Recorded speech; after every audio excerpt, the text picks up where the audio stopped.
langsung saja kita mulai. Selamat pagi menjelang siang, Pak Yosef, Bu Susi, Mas Andra.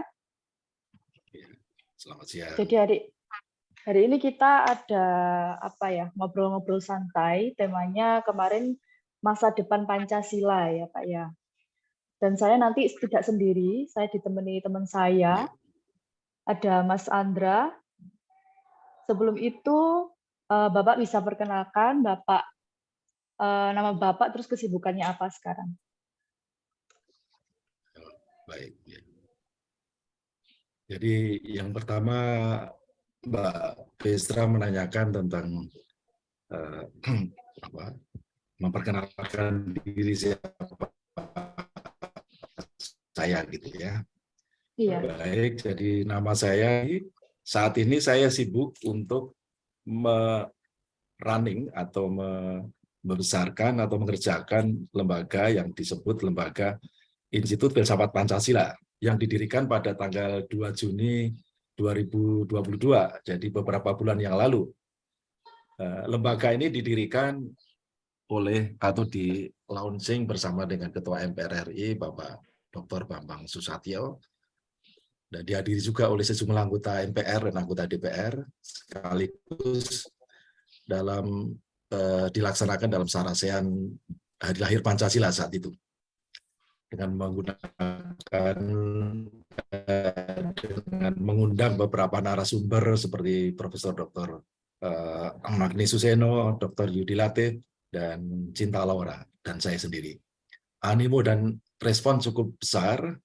Mereka menunjukkan bahwa saat ini generasi muda, dan saya kira juga pada umumnya, itu sangat merindukan tentang Pancasila sebagai dasar negara, dasar ideologi, dan dasar filsafat bangsa Indonesia. Jadi ketika kami melontarkan gagasan untuk sarasehan tentang Hari Lahir Pancasila, respon sangat besar. Itu menunjukkan bahwa mereka sangat haus akan pemahaman mengenai Pancasila itu.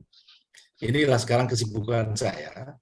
Namun tentu ini memerlukan suatu kerja keras, kerja bersama beberapa tim yang bergabung di dalam lembaga ini, terutama dimotori oleh Pak Dr. Andri Francisius Bultom dan Bapak Puji Rianto, serta Abdi Susanto dan Satrio Nugroho, dan yang bergabung bersama kami sekarang Ibu Dr. Susi MD Susilowati. Kami memiliki satu cita-cita bahwa Pancasila ini selama ini hanya didekati secara historis dan secara hukum, secara politik.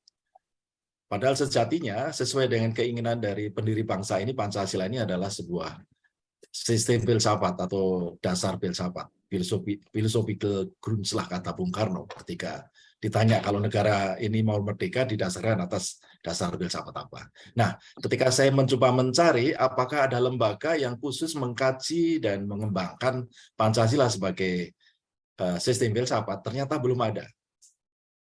Belum ada. Saya tidak ingin mengklaim bahwa Pancasila ini, filsafat Pancasila ini merupakan suatu filsafat yang sejajar dengan filsafat dunia lainnya ya. Tetapi kami ingin menunjukkan atau kita ingin menunjukkan bahwa Indonesia itu memiliki suatu filosofi sendiri. Bahkan ini dibuat ketika negara ini mau merdeka. Ini satu hal yang kiranya patut kita banggakan, patut kita syukuri bahwa para pendiri bangsa ini, hampir seluruh para pendiri bangsa mengatakan Pancasila ini sejatinya adalah suatu filsafat, suatu ilmu filsafat. Negara-negara lain sekarang ini sedang berlomba-lomba untuk memperkuat eksistensi negaranya, itu membuat filsafat juga, seperti di Afrika ya, di Afrika Utara itu sekarang ini sedang menyusun sistem filsafat apa yang menjadi identitas dan ciri khas dari negara tersebut. Sementara kita sudah memiliki. Maka lembaga ini kami maksudkan adalah untuk memperkuat Pancasila menjadi suatu filsafat Indonesia. Filsafat yang dibanggakan dan suatu saat nantinya negara-negara Barat atau Eropa atau atau masyarakat dunia lainnya itu kalau mau belajar tentang filsafat Timur atau filsafat Indonesia akan menemukan yang namanya filsafat Pancasila itu. Ini suatu cita-cita dan ini memerlukan suatu terus-menerus pengkajian dan penelitian maupun juga suatu kerja keras dari para filsuf di Indonesia ini untuk memperkuat tentang kondisi filsafat ini. Nah, itu tentang Institut Filsafat Pancasila dan itu memang belum ada di Republik ini. Maka saya judul daripada lembaga ini adalah Institut Filsafat Pancasila. Jadi Pancasila didekati secara filsafat. Jadi Pancasila ini tidak hanya genitivus objektivus, tetapi merupakan genitivus subjektivus. Artinya Pancasila adalah suatu objek formal, suatu perspektif, suatu azas atau suatu roh. Jadi epistemologi dari ilmu pengetahuan dan teknologi di Indonesia itu nantinya harus berdasarkan epistemologi Pancasila sebagai sistem filsafat ya, itu salah satu contohnya. Nah, kalau saya sendiri sebelum di Institut Filsafat ini saya selama 20 tahun menjadi anggota DPR RI dari fraksi PD Perjuangan, dan dari pengalaman saya sebagai politisi saya mencermati dan mengikuti bagaimana Pancasila ini penting sekali di dalam upaya kita untuk semakin dipahami dan dimengerti oleh para politisi terutama. Ya, jangankan kita menghendaki rakyat biasa untuk mengerti itu, bahkan para elit politik pun belum. Kalau kita survei, barangkali mungkin belum paham, belum sampai separuhnya yang memahami dengan baik tentang Pancasila itu, politisi ya. Tetapi ini saya tidak bicara akademisi, tetapi para politisi-politisi praktisi ya, itu masih banyak yang, padahal mereka lah yang diberi kepercayaan atau diamanati oleh rakyat untuk menyusun undang-undang, untuk mengambil suatu kebijakan-kebijakan yang mendasar dalam menjalankan roda pemerintahan ini. Kalau mereka sendiri belum menghayati atau memahami secara mendalam, menjadi semangat dan sikap, menjadi perilaku atau menjadi satu nilai-nilai dasar yang sudah menjiwai seluruh para politisi ini, maka kita akan yakin bahwa untuk mencapai keadilan dan kesejahteraan ini akan dengan cepat tercapai. Nah, inilah yang menyebabkan kenapa banyak sekali persoalan kita hadapi. Masih banyak persoalan intoleransi, banyak korupsi, bahkan korupsi kita lihat terjadi di kalangan elit, tidak hanya di eksekutif, tetapi legislatif dan yudikatif itu terkena oleh suatu persoalan-persoalan seperti tadi. Nah, ini kan bukti bahwa Pancasila belum dihayati dengan baik. Saya tidak berbicara lebih lanjut tentang latar belakang saya, tapi yang penting disitulah. Jadi saya sebelum di Institut Filsafat Pancasila ini, saya di DPR RI, kemudian saya mencoba untuk memasuki dunia akademis dengan masuk UGM, dan saya belajar filsafat bersama dengan Mbak Susi dan Mas Andri, dan kami bertiga selesai dengan baik, dengan tepat waktu, dan kami bertiga memiliki suatu cita-cita yang besar dalam hal ini adalah bagaimana Pancasila ini makin kuat, makin kokoh menjadi suatu filsafat bangsa Indonesia. Demikian, Mbak Fistra. Oh iya, terima kasih Pak. Untuk lebih detailnya lagi, kalau Institut Filsafat Pancasila itu bagaimana Pak? Karena kita juga sedikit kurang tahu ya, mungkin Bapak bisa menjelaskan sedikit. Pasti Institut Filsafat Pancasila itu. Baik. Kalau boleh saya share. Sorry. Dipatus ini. Saya coba untuk share screen sebentar ya tentang apa namanya.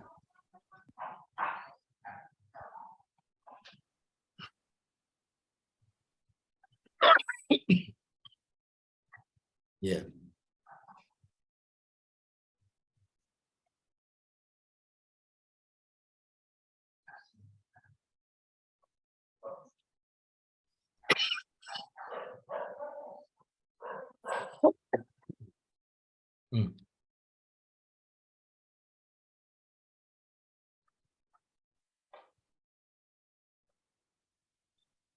Ini adalah saya sampaikan atau tunjukkan layar daripada visi dan misi dari Institut Filsafat Pancasila.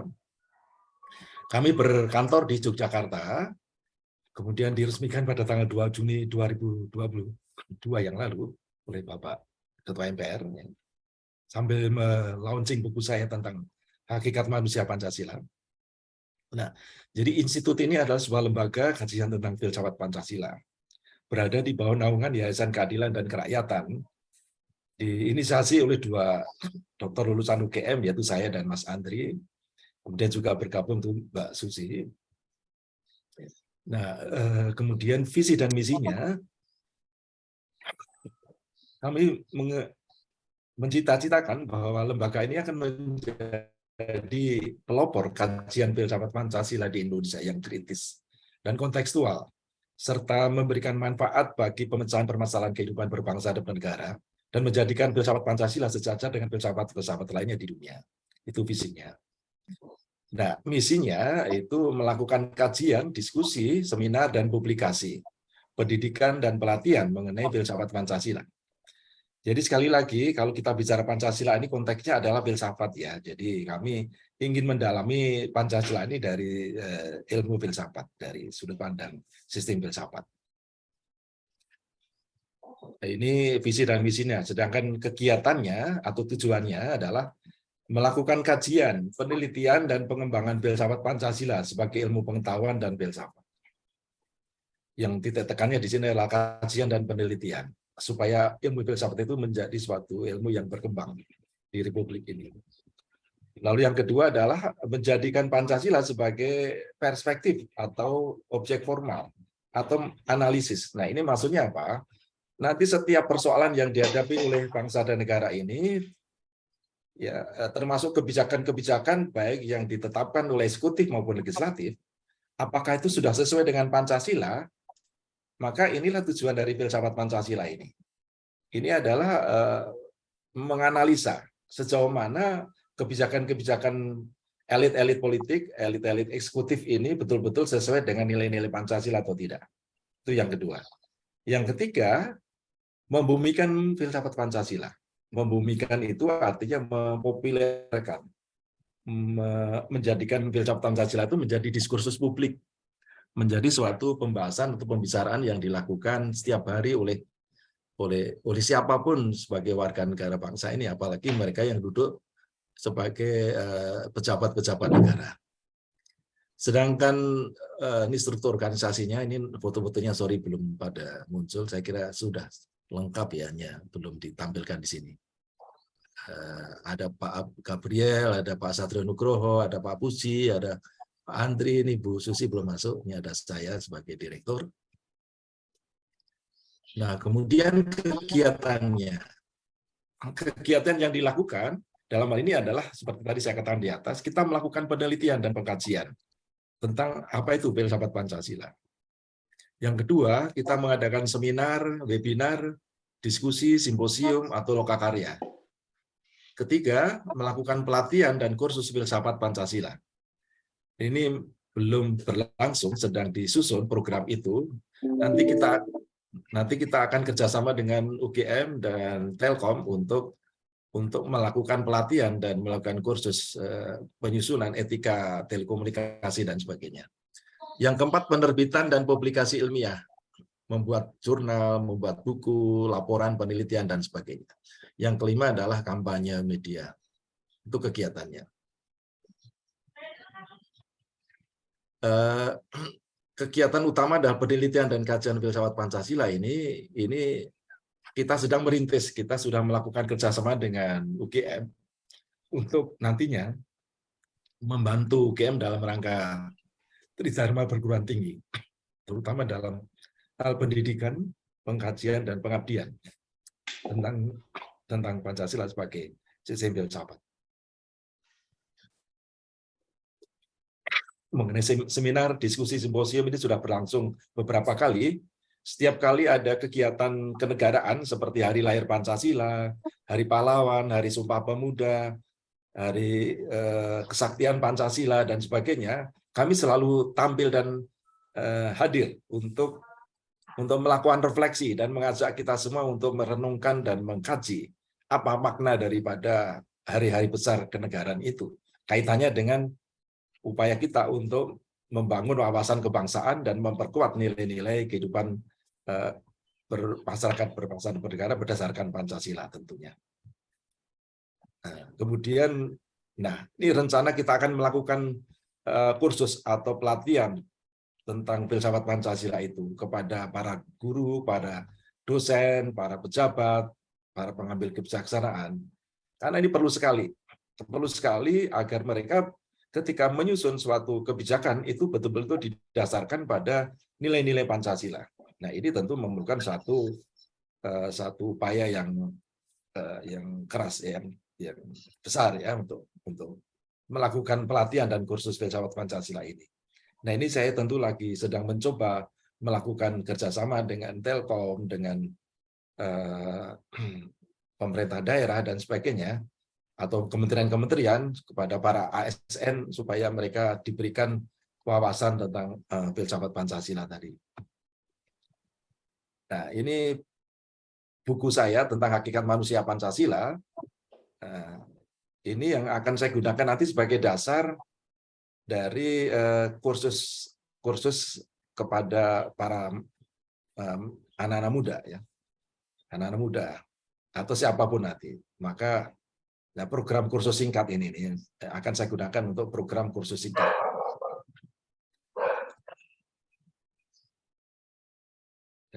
Program atau kursus singkat dari Institut Filsafat Pancasila ini ditujukan targetnya adalah pegawai publik, kemudian generasi milenial, terutama anak SMA dan mahasiswa.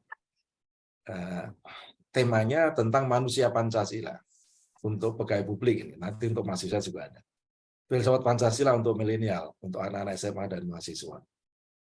Program atau kursus singkat ini kita lakukan dalam 6 kali pertemuan, masing-masing pertemuan kurang lebih 2,5 jam.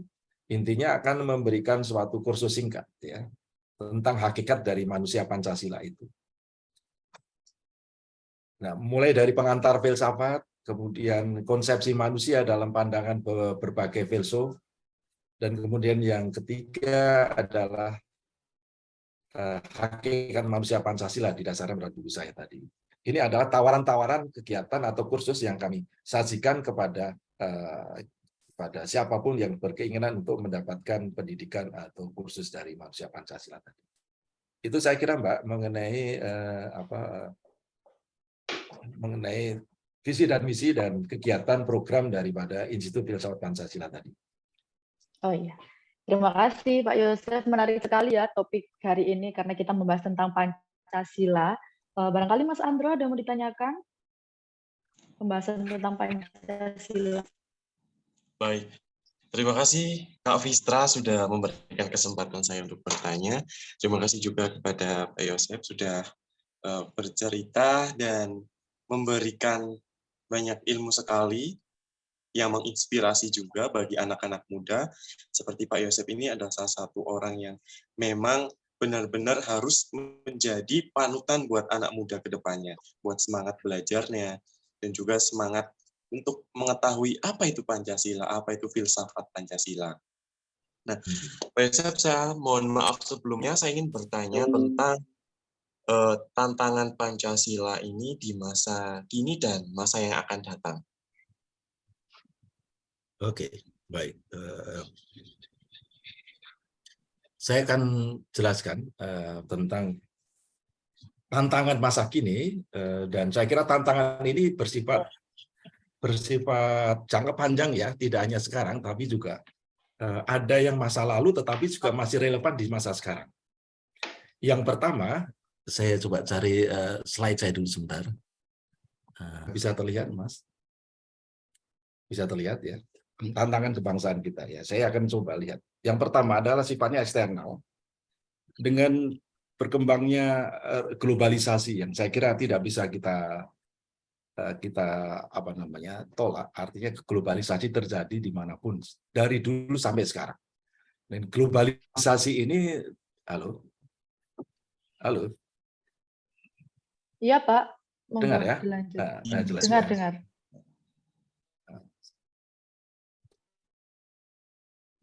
globalisasi ini membawa dirinya juga suatu revolusi teknologi informasi.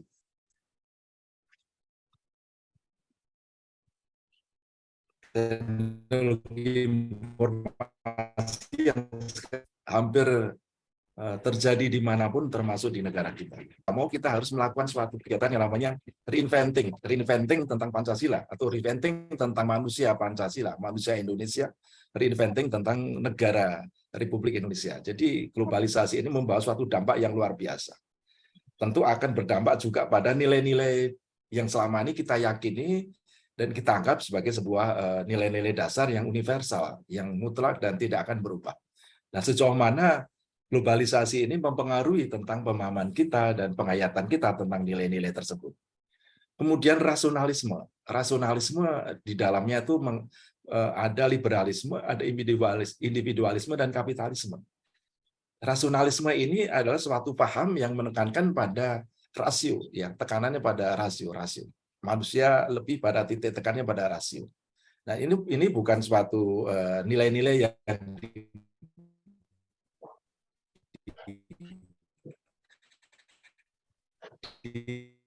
kalau Indonesia kan Pancasila. Pancasilisme itu hanya menitik beratkan pada titik tekan rasional, pikiran atau otak, ya. Jadi ini anak-anak kandung dari rasionalisme itu adalah kebebasan, liberalisme, individualisme, dan kapitalisme.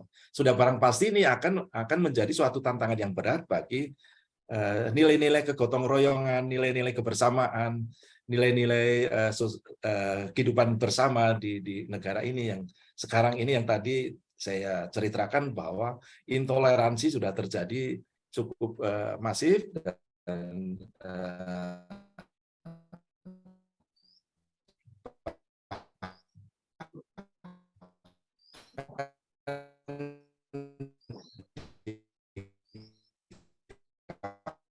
khawatirkan nanti akan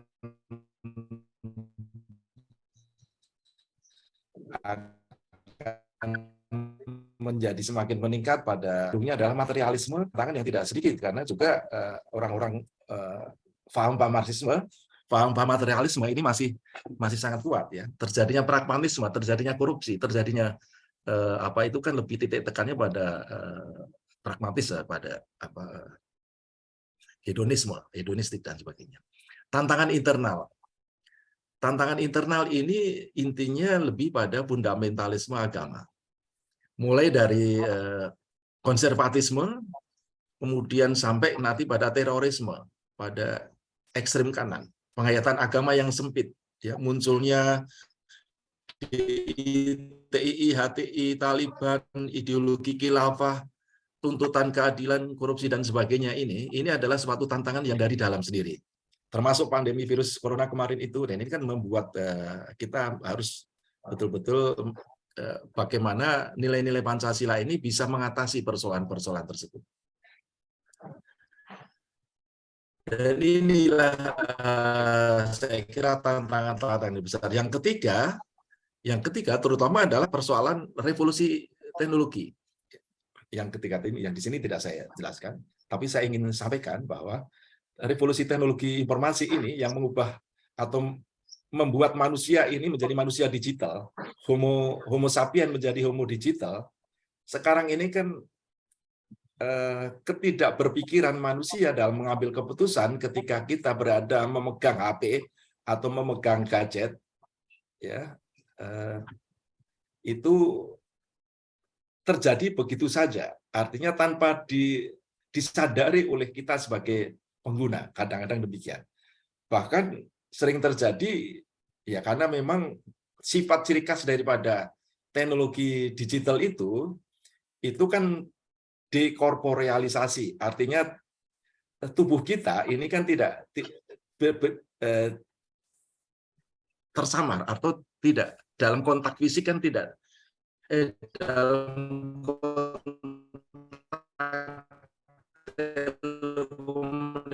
kan kita tidak bisa berada dimanapun juga. Artinya di mana gawai ini kadang-kadang kita secara tidak sadar mengklik atau menyetujui sebuah berita-berita hoak atau berita-berita hujat atau berita-berita yang sifatnya mendiskreditkan orang lain, ya, misalnya. Nah, ini namanya banalisasi kejahatan. Ini menjadi suatu persoalan yang sangat besar bagi kita sebagai bangsa Indonesia dan tentu saja bagi eksistensi negara Pancasila tadi. Demikian. Nah, ini tantangan yang kita hadapi, Pak Thomas Andre. Baik, terima kasih banyak Pak atas penjelasannya. Mungkin lanjut pertanyaan dari saya aja Pak, menyambung yang... Iya. Silakan. Apa sih relevansi Pancasila di masa kini dan masa yang akan datang? Ya, pertanyaan ini saya kira sangat menarik. Dengan kata lain, pertanyaan ini mau mengatakan apakah Pancasila ini masih relevan nggak untuk zaman sekarang, kan begitu, untuk anak-anak muda? Iya, betul. Ya, tentu jawabannya dengan tegas saya berani mengatakan Pancasila itu masih relevan. Bukan masih relevan, akan sangat relevan terus-menerus sampai pada akhir daripada dunia ini, ya, artinya sampai kiamat lah. Kenapa demikian? Ya, pertama, kita sebagai generasi penerus, apalagi generasi Mas Andra yang disebut generasi milenial atau generasi zilenial atau anak-anak muda sekarang, itu menjadi seperti sekarang ini kan ada suatu awalnya, kan ada suatu proses awalnya. Awalnya artinya kita menerima negara ini.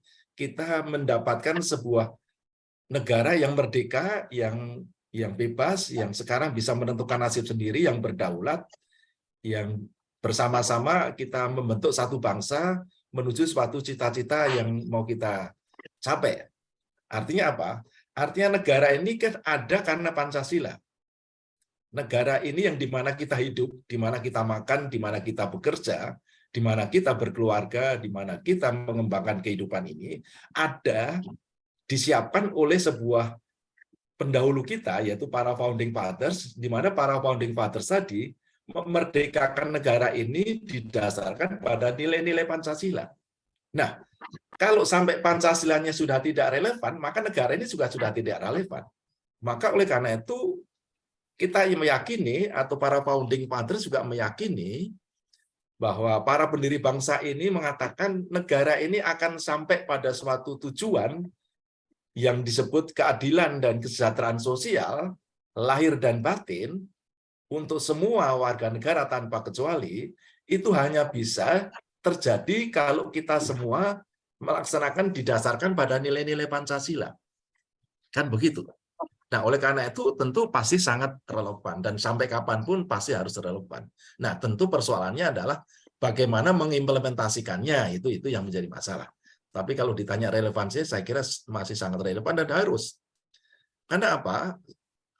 Bagi kita, bagi saya terutama sebagai orang yang meyakini bahwa Pancasila itu adalah suatu sistem filsafat, di mana di dalam kesimpulan pemahaman kita tentang filsafat tadi, bahwa Pancasila sebagai filsafat tadi, bahwa hanya melalui Pancasila lah manusia Indonesia ini dalam kehidupan bersama orang lain sebagai bangsa itu akan mencapai kebahagiaan, akan mencapai kesejahteraan, keadilan, dan kemakmuran kalau dilandaskan pada sila pertama, landasan moral ketuhanan dan moralitas kemanusiaan.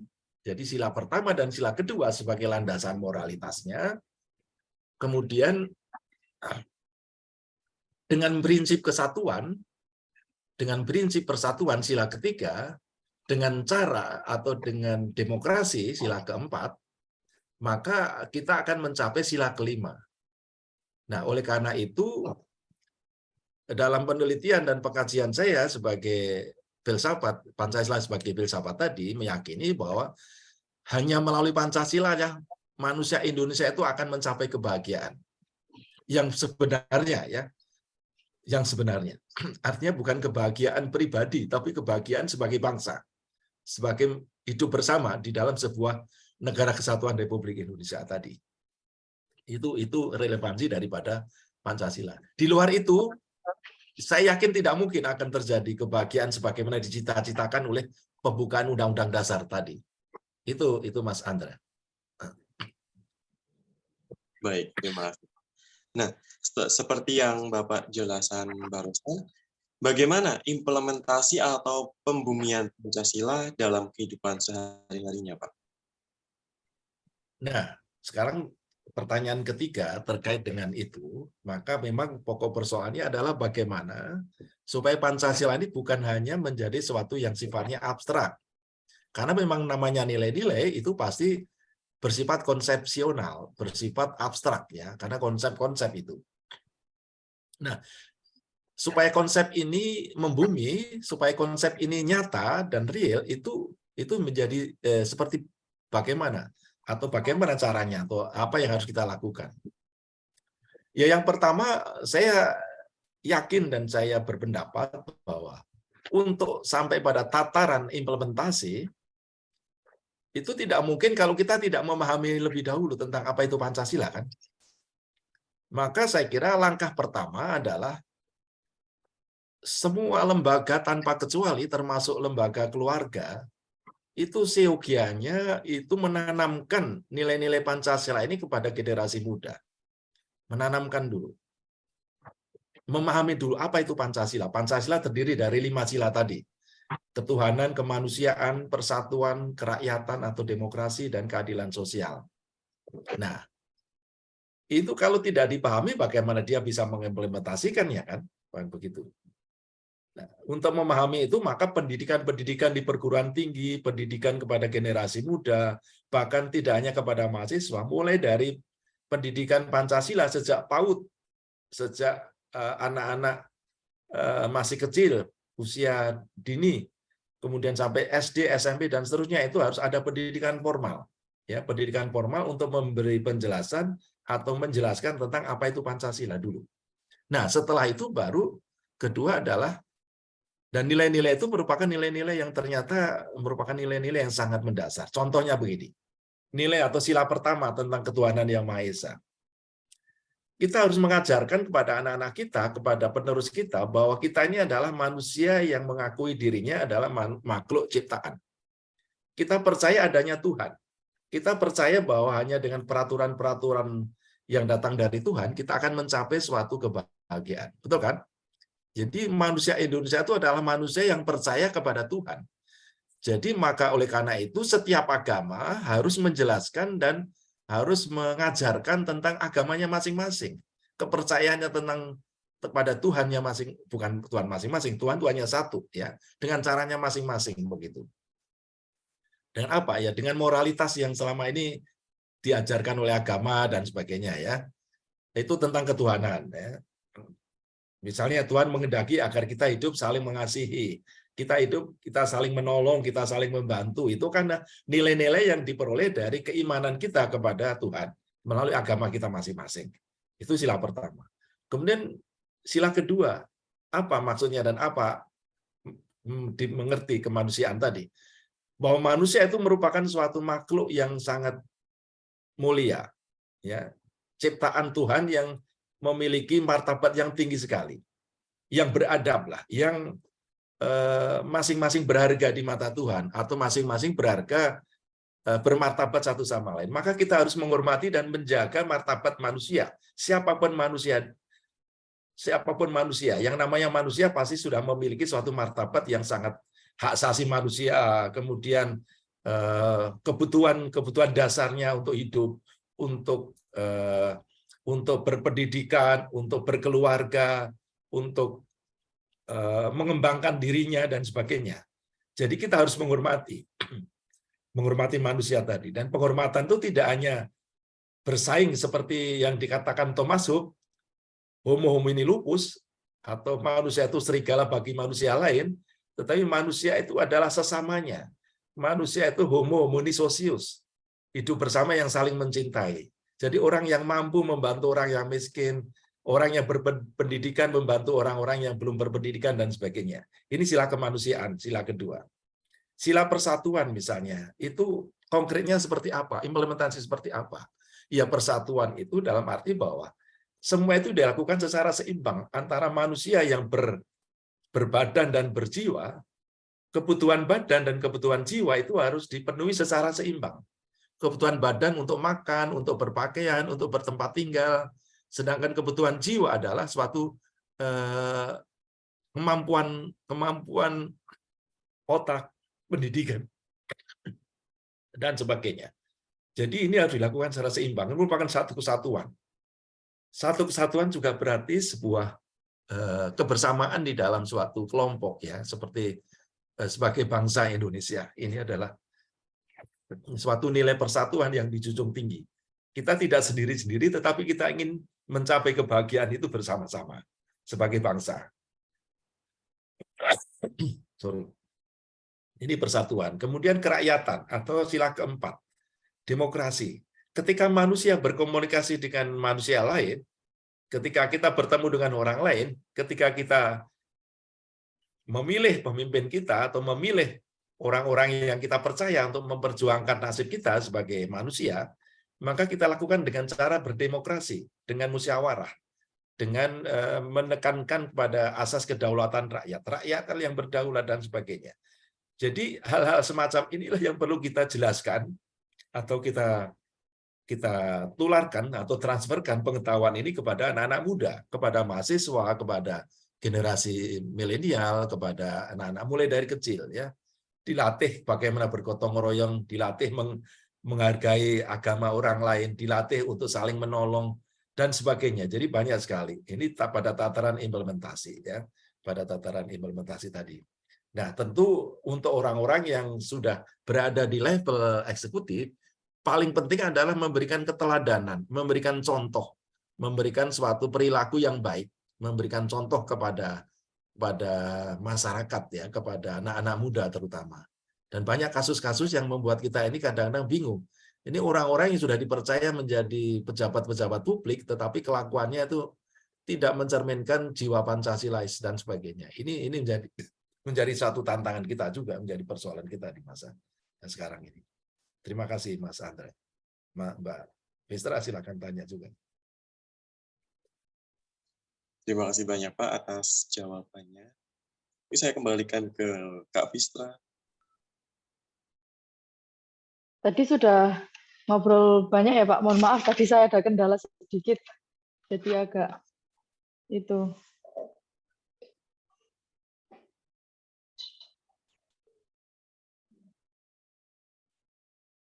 Silakan, Mbak.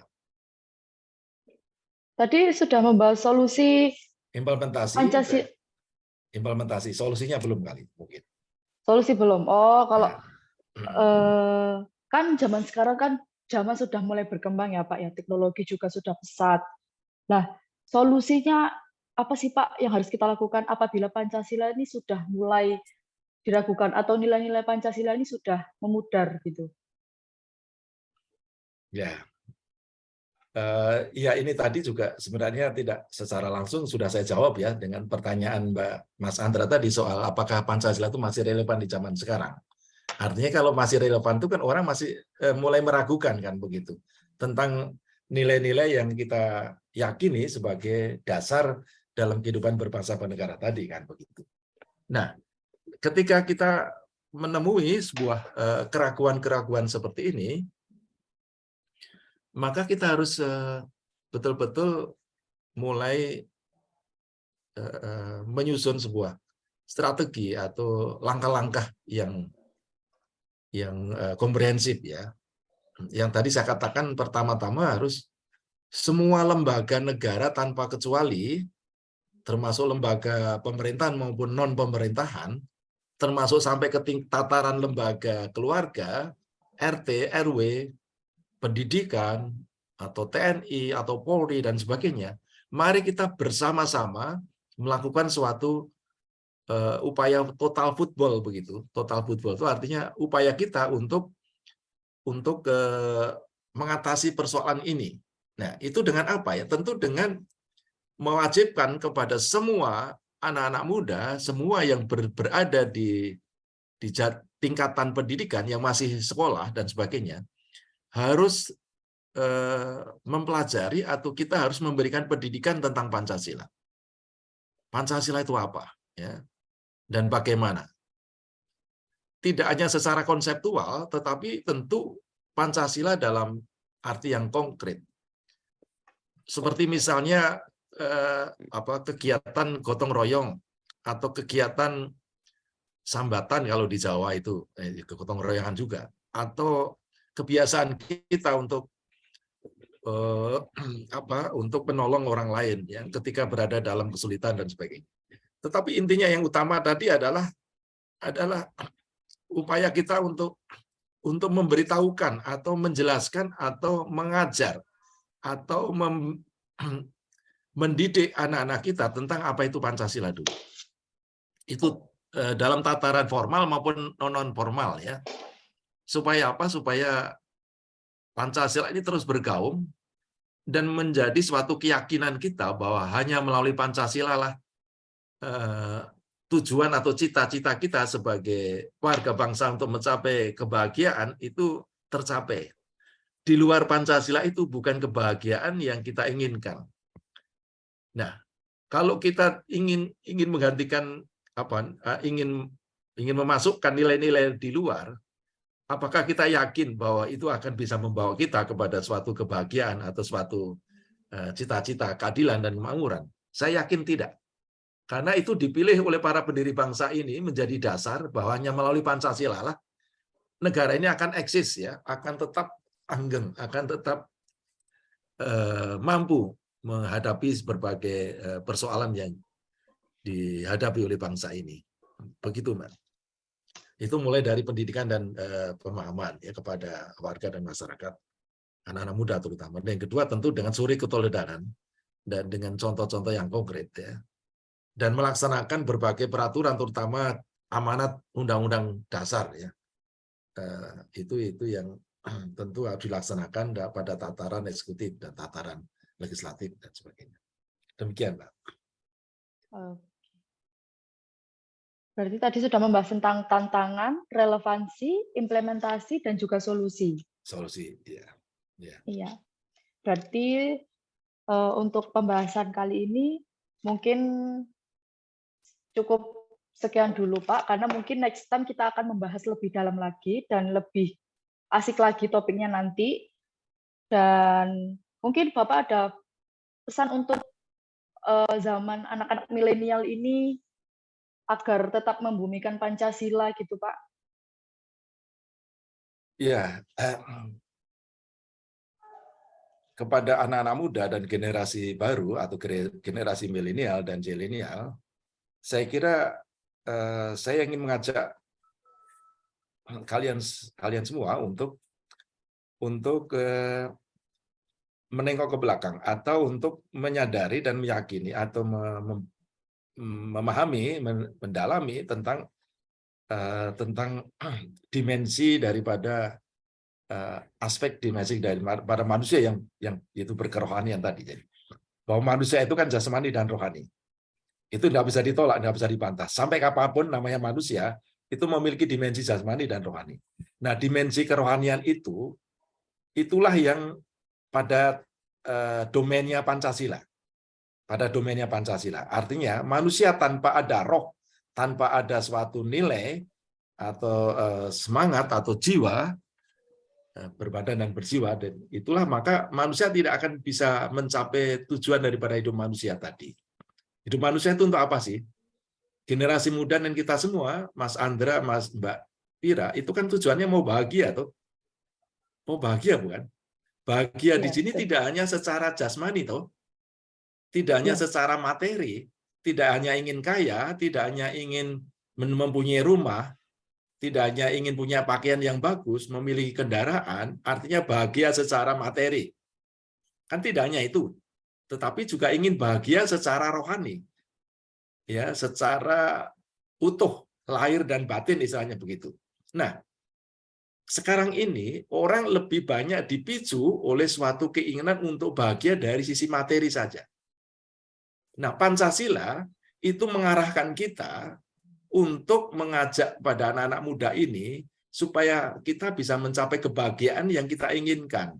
Kebahagiaan yang kita inginkan adalah tidak hanya kebahagiaan materi, kemerdekaan, kekayaan, atau pendidikan yang tinggi, dan sebagainya, untuk kebutuhan jasmani kita, tetapi terlebih adalah bagaimana mengembangkan kesadaran kita bahwa kita adalah makhluk rohani, Makhluk rohani itu adalah makhluk yang percaya kepada Tuhan. Jadi kita perlu berkembang juga pemahaman kita tentang siapakah Tuhan saya ini. Dan Tuhan seperti apa yang saya sembah dan saya hormati dan saya jadikan suatu nilai dasar dalam kehidupan saya. Kebahagiaan hanya pada Tuhan, bukan? Kebahagiaan kekal nanti kan. Artinya kita berasal dari Tuhan akan menuju pada Tuhan. Artinya apa? Jadi kita menjadi orang yang bertakwa dan beriman.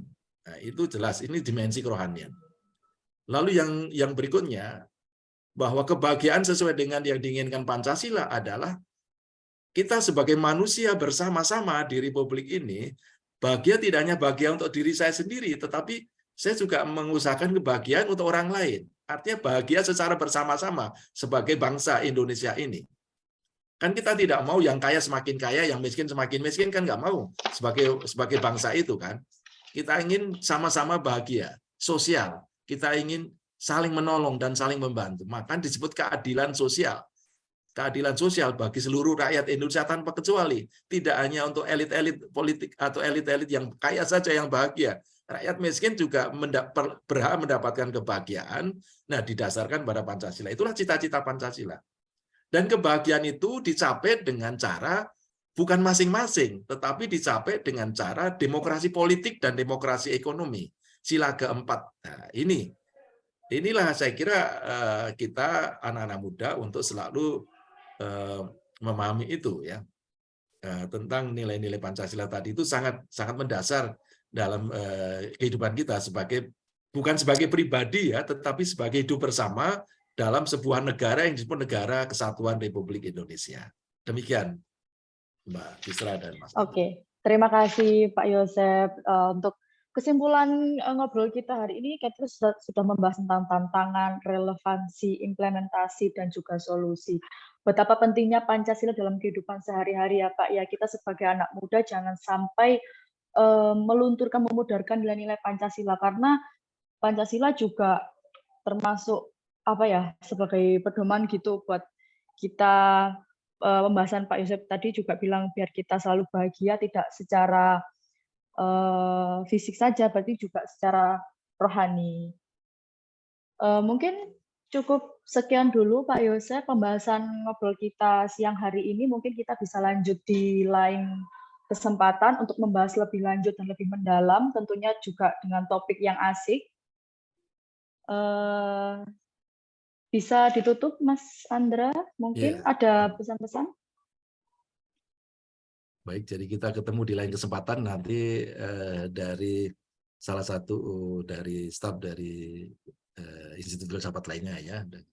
Iya, betul. Saya. Oke, terima kasih. Iya. Sampai jumpa. Salam Pancasila. Sampai ketemu. Sampai jumpa lagi. Terima kasih. Sampai jumpa Pak Yosef. Terima kasih atas waktunya Pak. Ya, sama-sama. Saya tutup ya.